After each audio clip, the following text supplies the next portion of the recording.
Hello students. अभी intermediate English का paper जो अभी ख़त्म हुआ है उसके में कुछ ग्रामर के क्वेश्चन थे।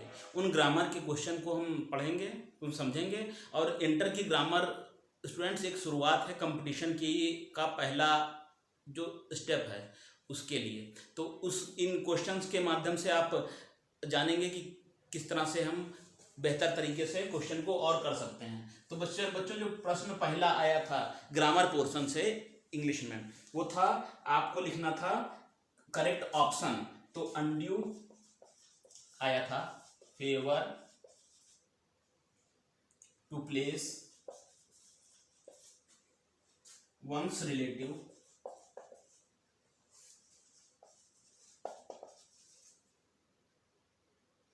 इन लुक्रेटिव पोस्ट्स इज कॉल्ड। ये वन वर्ड आप इसको कह सकते हैं वाक्यांश के लिए शब्द। इसमें आप चार ऑप्शन आपके पास थे। पहला ऑप्शन था कास्टिज्म, अगला दूसरा था इंडिविजुअलिज्म,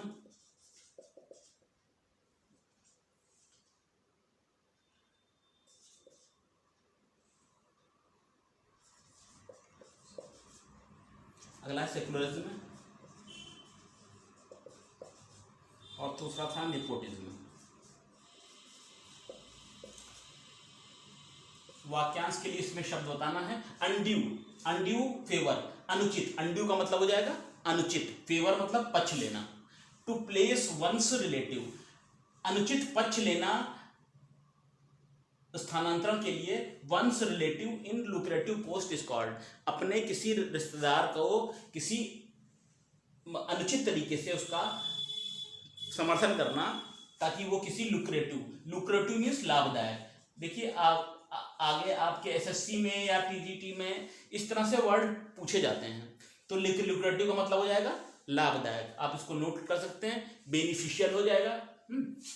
अनुचित तरीके से हम किसी अपने रिश्तेदार को किसी लाभदायक पद पर अगर हम उसको फेवर करते हैं तो उसके लिए क्या होगा, कास्टिज्म होगा। कास्टिज्म आपको मालूम है जातिवाद होता है, ये ऑप्शन नहीं है कास्टिज्म। इस कास्टिज्म की स्पेलिंग नोट कर लीजिए बच्चों, कंपटीशन में कभी कभी मिस स्पेल्ट में पूछी जाती है। CASTEISM, CASTEISM casteism. अगला है इंडिविजुअलिज्म, व्यक्तित्व, जो अपने स्वयं में ही रहने की भावना। इंडिविजुअलिज्म, INDIVIDUALISM, ये भी नहीं है। सेकुलरिज्म, सेकुलरिज्म आपने पढ़ा होगा। सेकुलरिज्म मतलब होता है धर्मनिरपेक्ष। इंडिया इज सेकुलर कंट्री, धर्मनिरपेक्ष।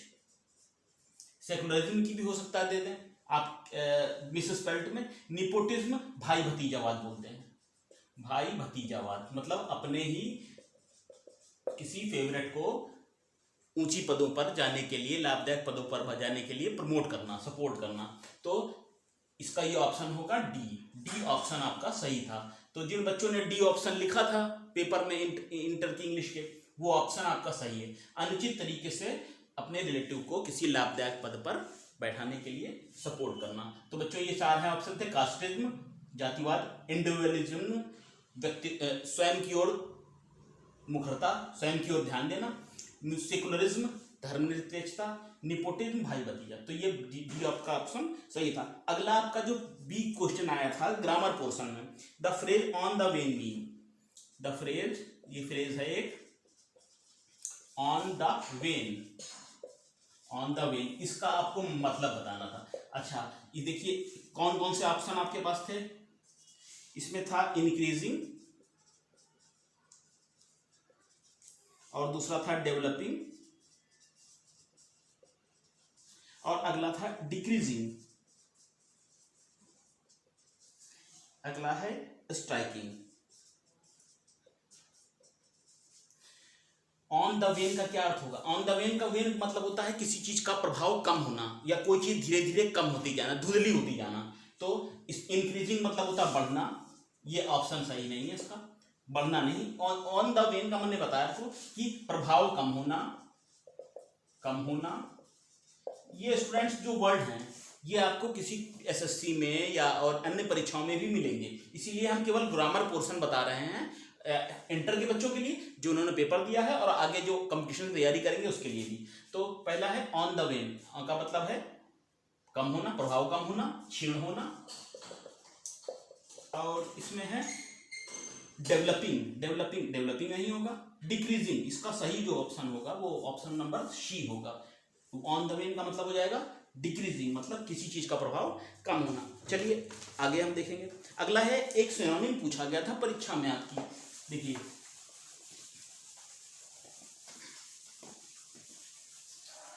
एक सिनोनिम आपका पूछा गया था कि डिस्पाइस को क्या सिनोनिम होगा, DESPISE। ये कंपटीशन में भी आ सकता है। डिस्पाइस का सिनोनिम क्या होगा? डिस्पाइस का सिनोनिम होगा क्या? लव की hate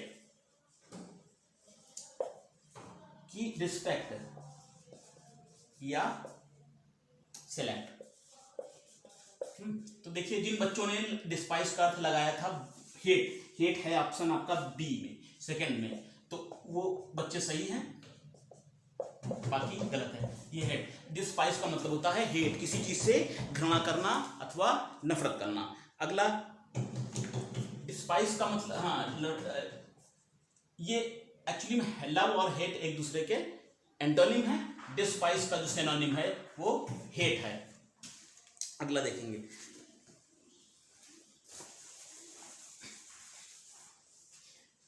Rohit has gone before, एक है Rohit has gone before his father come, before his father कम। इसमें आपको बताना है किस पोर्शन में गलती है। तो देखिए इसमें बिफोर से पहले वाला वाक्य प्रेजेंट परफेक्ट में होना चाहिए और उसके बाद वाला वाक्य पास्ट इंडिफरेंट में। रोहित जा चुका था, उसके पहले उसके पिताजी आए, रोहित के जाने से पहले उसके पिताजी आए, तो ये पोर्शन कम नहीं होगा, यहाँ होगा बिफोर हिज फादर केम या सेकेंड फॉर्म लगेगी। बिफोर से पहले प्रेजेंट परफेक्ट लगती है, बिफोर के बाद पास्ट इंडिफरेंट लगती है। चलिए एक दो क्वेश्चन हम और देखेंगे जो इसमें दिए हुए हैं आपके। एंटोनी ऑफ सेवियर, एंटोनिम पूछा गया था, एंटोनिम SEVERE, सेवियर। सेवियर का एंटोनिम मतलब विलोम पूछा गया था और इसके पास चार शब्द थे, माइल्ड है, बोल्ड है और फर्टाइल है और हाइड है। देखिए सेवियर का मतलब होता है गंभीर, ये सेवियर टॉपिक है, मतलब कि गंभीर मुद्दा है, इस पर ध्यान देने की जरूरत है। ये तो इसका हो जाएगा माइल्ड, माइल्ड में बहुत हल्का, मेरे सर में बहुत माइल्ड पेन हो रहा है, ये स्थिति इतनी माइल्ड नहीं है, माइल्ड मतलब कम गंभीर या बहुत हल्की। तो जो सेवियर है इसका जिन बच्चों ने लिखा था माइल्ड वो सही है, इन बच्चों का वो सही है ऑप्शन है, ठीक है। बोल्ड माने होता है बहादुर, हाइड माने छिपना, फर्टाइल है। तो कुछ शब्द आए थे स्टूडेंट्स, हमने आपको बताया इस तरह से। और डायरेक्ट के भी क्वेश्चन आए थे आपकी परीक्षा में, तो उम्मीद है आपने किया होगा। चलिए हम देखते हैं। मोहित सेट टू रीता आया था, मोहित सेट टू रीता। ये जो बच्चे फर्स्ट ईयर में हैं इन बच्चों के लिए भी ये महत्वपूर्ण हो सकता है, ये भी इनको देख लेंगे ताकि जो इंटर में जब बच्चे परीक्षा देंगे तो उनको आइडिया हो जाएगा कैसे प्रश्न परीक्षाओं में आते हैं।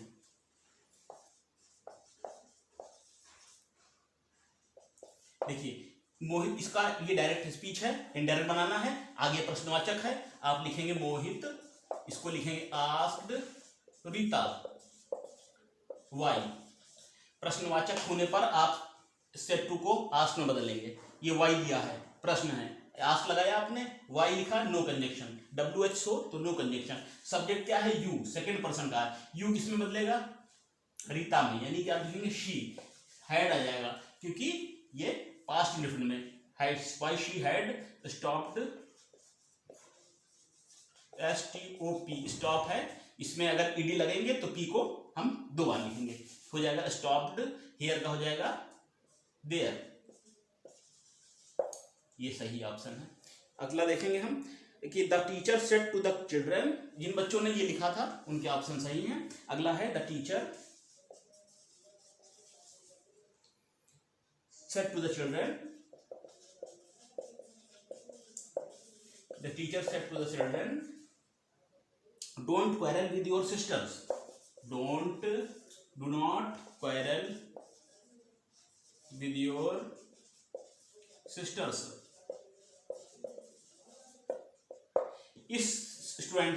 इस वाक्य में हम क्या करेंगे, या तो आप नॉट टू लगा दीजिए ऑर्डर करके, या तो आप फॉरवर्ड कर दिए। फॉरवर्ड से लिखेंगे तो हमको जरूरत नहीं पड़ेगी, आपने ऐसे वाक्य किए भी होंगे तो आप ऐसे लिख दीजिए सीधे, द टीचर, ऑर्डर से बने तो ऑर्डर आप लिख दीजिए, ऑर्डर्ड द चिल्ड्रन। अब ऑर्डर लिखेंगे, यहां पर आप फॉरवर्ड लिख देंगे यानी कि मना किया, तो आपको नॉट टू लिखने की जरूरत नहीं है, तो इसी में फॉरवर्ड के मीनिंग में ही आ जाएगा। और नहीं तो आप ऐसे लिख दीजिए, the teacher order the children not to, not के बाद टू लिखेंगे, quarrel with dear your sisters, का मतलब बच्चों से कह रहे हैं, मतलब उनकी, डियर सिस्टर्स। जिन बच्चों ने इस तरह से लिखे थे उन बच्चों के ग्रामर में अच्छे नंबर आएंगे, ये सही विकल्प है। तो आज से देख लीजिए, इसको नोट कर लीजिए। चलिए अगला देखेंगे। इंटर की इंग्लिश में स्टूडेंट जो शब्द आए हैं ये आपके कंपटीशन के लिए भी बहुत महत्वपूर्ण है। The thief was punished and the thief was find, compound में बनाना था, कंपाउंड में बनाना था, एक दो सेंटेंस दिए थे, तो आप इसको ऐसे लिखेंगे, द थीफ इजी था, वाज चोर को दंड दिया गया, उसको फाइन किया गया, the thief was punished and find. Simple, compound में जोड़ना था, हमने एंड का प्रयोग कर लिया, सीधे सीधे लिख दिया वाक्य। इस तरह से ये कंपाउंड में सेंटेंस बन गया। अगला लिखा था, when does the train arrive, train कब आएगी, I don't know the time, मुझे समय पता नहीं। इसको बनाना था कॉम्प्लेक्स में, तो आप ऐसे लिखेंगे, I don't know the time when the train will come. इस तरह से ये आपका व्हेन का प्रयोग करके आपने कॉम्प्लेक्स में वाक्य को बदल लिया। चलिए अगला, Kashmir is not as hot as Bhopal, Kashmir इतना गर्म नहीं है जितना भोपाल, तो इसको बनाना था आपको कंपैरेटिव में। कश्मीर, चलिए हम सेंटेंस लिख देंगे, is not so hot as Bhopal. Kashmir इतना गर्म नहीं जितना भोपाल, तो भोपाल ऐसे लिखेंगे, आप पीछे से लिखेंगे, भोपाल, भोपाल ऐसे इधर बढ़ा लेंगे, Bhopal is hotter then Kashmir, यानी कि भोपाल कश्मीर से अधिक गर्म है, ये सेंटेंस हो जाएगा। एक आया था, what made you happy, you happy, ये हो सकता है स्टूडेंट, ये जो क्वेश्चन है ये आया, व्हाट मेड यू हैप्पी, ये आपके कंपटीशन में आगे भी परीक्षा में इस तरह से पूछा जाएगा। इसको बनाना था पैसिव वॉइस में, तो आप ऐसे लिखेंगे, by what were you made happy. इस तरह से आप बना लेंगे, ये एक्टिव वॉइस में है आपका सेंटेंस, और अगला वाक्य पैसिव में ऐसे बनेगा। व्हाट को आप बनाएंगे बाय व्हाट में, यू के अनुसार पहले लिखेंगे, पास्ट का है तो ये वेयर लिखेंगे, सब्जेक्ट लिखेंगे, ये लिखेंगे, और हैप्पी लास्ट में लिख देंगे। तो एक दो क्वेश्चन स्टूडेंट्स और हैं ग्रामर पोर्शन के, इसको नोट भी कर लीजिएगा, स्क्रीनशॉट ले लीजिएगा, ये सेंटेंस पूछा जा सकता है ऐसा। ये सिंपली जो टोटल इंटर की ग्रामर है स्टूडेंट, अगर आप अच्छे से तैयार कर लेंगे तो आपको एक बेस मिल जाएगा जो आपको आगे कंपटीशन में जो इंग्लिश आती है उसके लिए। अच्छा अगला था, हमको करेक्ट बताना था, he could not secure passing marks, तो ये पासिंग मार्क्स लिखा था, पासिंग मार्क्स बोलने में हम कह देते हैं पासिंग मार्क्स, लेकिन ये पासिंग मार्क्स नहीं होता, ये पास मार्क्स होता है, ठीक है। पासिंग मार्क्स शब्द गलत है, आपको कहना है आपके पास मार्क्स कितने हैं, पासिंग मार्क्स नहीं। अच्छा दूसरा सेंटेंस, एक इरर वाला सेंटेंस था, if he will come I shall teach him, I shall teach him. यदि वो आएगा तो हम इसको पढ़ाएंगे। इंग्लिश में बोल देते हैं, लेकिन हिंदी में ये वाक्य गलत हो जाएगा। इंग्लिश में ऐसे हो जाएगा कि यदि वह आएगा तो हम उसको पढ़ाएंगे। तो आप क्या करेंगे, यदि भविष्य काल में होने वाली घटनाएं जो शर्त में हैं, ठीक है, तो उनके लिए आप फर्स्ट पार्ट लिखेंगे प्रेजेंट इंडेफिनिट, और सेकेंड पार्ट लिखेंगे फ्यूचर इंडेफिनिट। यानी कि अगर हम इसको लिखें यदि वह आता है तो हम उसको पढ़ाएंगे। इंग्लिश में अगर कहना हो उसको तो ये आप लिखेंगे यदि वह आता है, यानी कि हो जाएगा ये वाक्य ऐसे होगा। ये तो आपका इरर वाला वाक्य है, हो जाएगा इफ ही कम्स, यदि वह आता है तो आई शैल टीच हिम।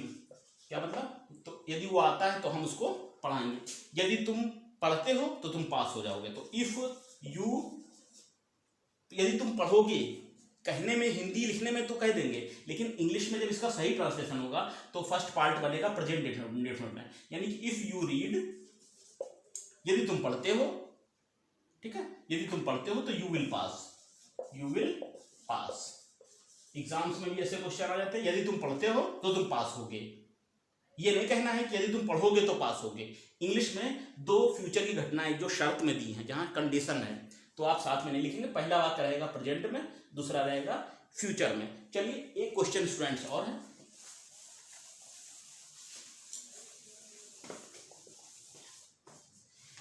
आपको पूछा गया है पेन।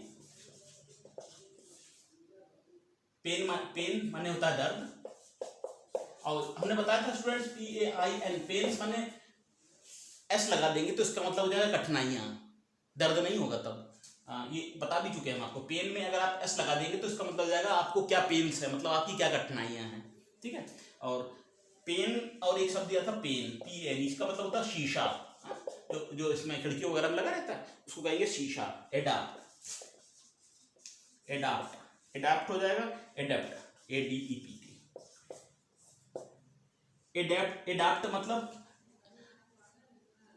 अपने आप को ढाल लेना, बदली हुई परिस्थितियों में अपने आप को एडाप्ट कर लिया उसने। जैसे आप गर्म जलवायु में रहते हैं, ठंडी जगह पे चले जाएं तो अपने आप को वहां के अनुसार एडाप्ट कर लेंगे। एडेप्ट मतलब होता है कुशल, कुशल होता है इफिशिएंट। अगर किसी काम में एडेप्ट हैं तो एडेप्ट बोलेंगे। एडाप्ट मतलब किसी भी काम को करने के लिए अपने आप को या अपने शरीर को उस परिस्थितियों में ढाल लेना। तो स्टूडेंट्स ये क्वेश्चन थे जो इंटरमीडिएट की आपकी पेपर में आए हुए थे।